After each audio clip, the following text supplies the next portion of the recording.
fifth gear, stock pull.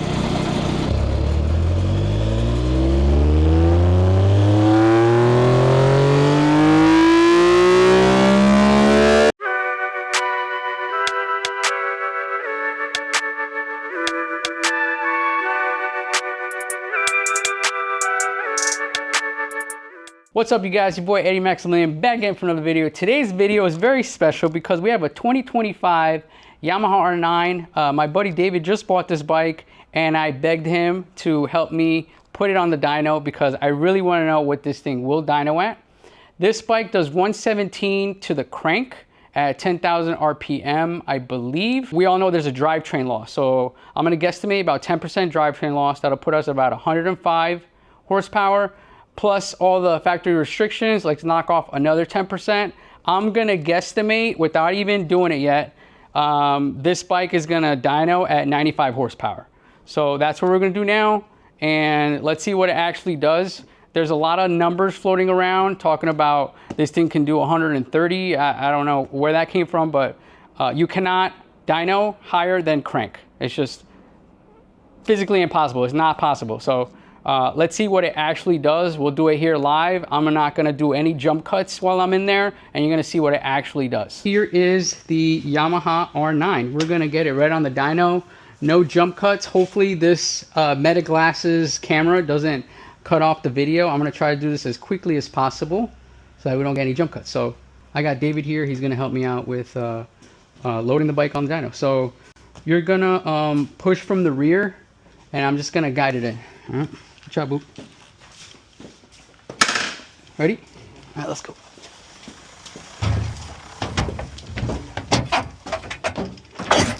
Perfect. All right, let me just straighten out the wheel here.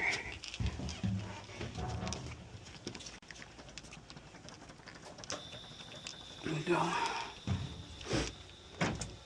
Lock it in.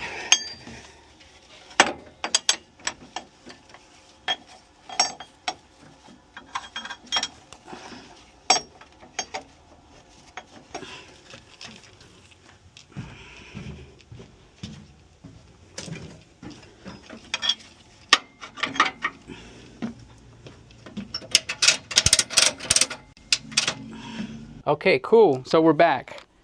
It turns out I'm not going to be able to take, I want to get a proper, accurate dyno reading. Like, I'm not doing any like calculated or shortcuts. No.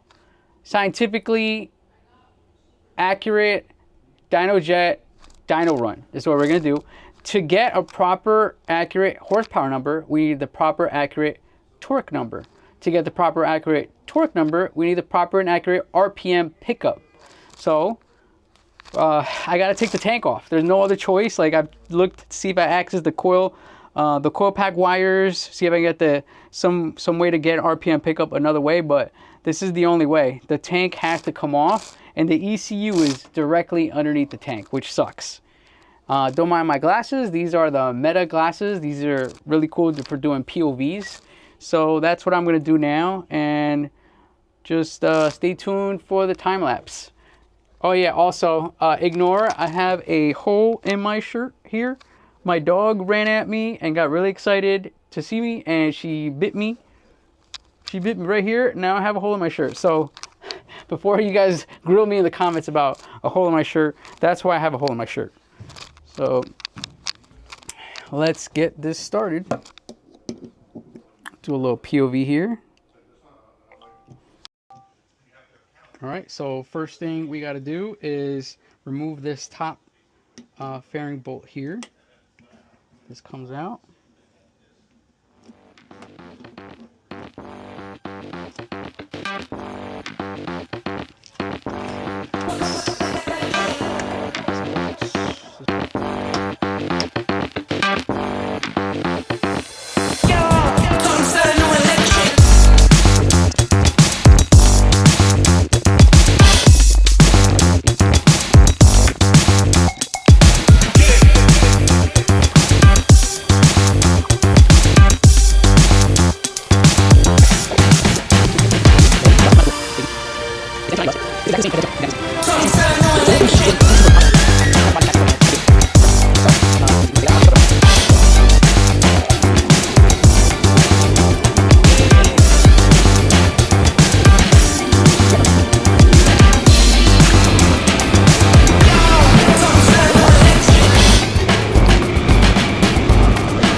104.5. Right around 100.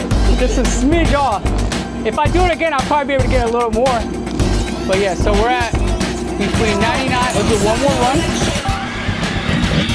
Let's do one more pull for the boys. Fifth gear.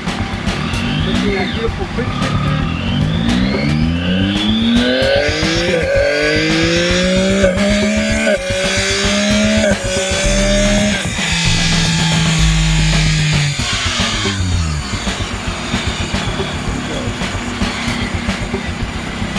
Gotta get to, see if we get a little bit more than 101.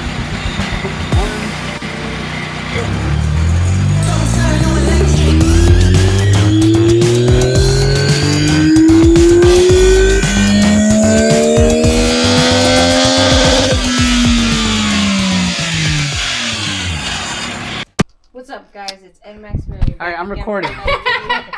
Anyway, what's up, guys? We're back. As you can see, scientifically tested and dyno-jetted, completely stock.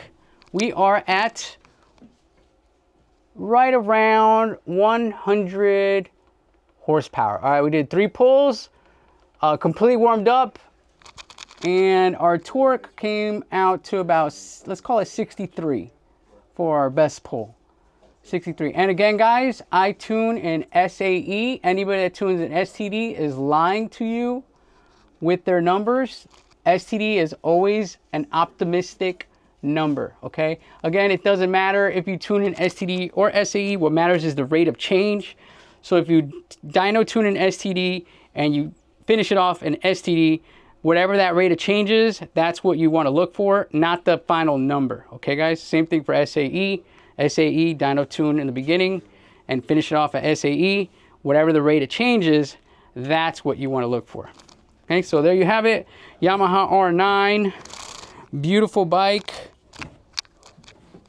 The bike had, let's see where we're at here. 178 miles, guys. Okay, I'll see you guys in the next video.